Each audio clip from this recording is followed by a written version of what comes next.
தெருநாயாவே பிறந்தாலும் நம்ம யார் கூட சேரோங்கிறத பொறுத்து நம்ம கதையே மாறும். இது சொல்லும் போது கண்ணதாசன் அவர்களுடைய வரிகள் தான் ஞாபகம் வருது. யாரும் இருக்கும் இடத்தில் இருந்து கொண்டால் எல்லாம் சௌக்கியமே. ஜனவரியில பென்குயின், பிப்ரவரியில பஞ்ச், மார்ச்சுக்கு செட் ஆஃப் டாக்ஸ், ஏப்ரலுக்கு இந்த அலோகா.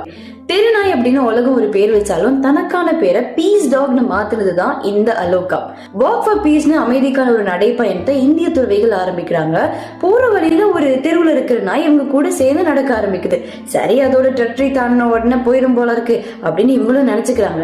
பார்த்தா அது போற மாதிரியே இல்ல, இவங்க கூடவே பின்தொடர்ந்து நடக்க ஆரம்பிக்குது. இதை பார்த்து ஆச்சரியப்பட்ட துறவிகள் அதுக்கு அலோகா அப்படின்னு பேர் வச்சு பார்ட் ஆஃப் த பீஸ் வாக்காக எல்லா இடத்துக்கும் கூட்டிட்டு போக ஆரம்பிக்கிறாங்க. அலோகா அப்படின்னா ஒளி அப்படின்னு போடலாம். அந்த நாயோட நெத்தியில ஒரு ஹார்ட் ஷேப்ல ஒரு சிம்பிள் தெரியுது. So it's symbol of peace and you are the symbol of peace walk அப்படின்னு சொல்லி அலோகாவை அமெரிக்கா வரைக்கும் கூட்டிட்டு போறாங்க. அங்க அலோகா 2000 கிலோமீட்டருக்கு மேல நடந்து ஒரு சாதனையை புரிஞ்சுட்டு இப்ப ஸ்ரீலங்காக்கு வந்து இந்த பீஸ் வாக்க கண்டினியூ பண்ணிட்டு இருக்கா.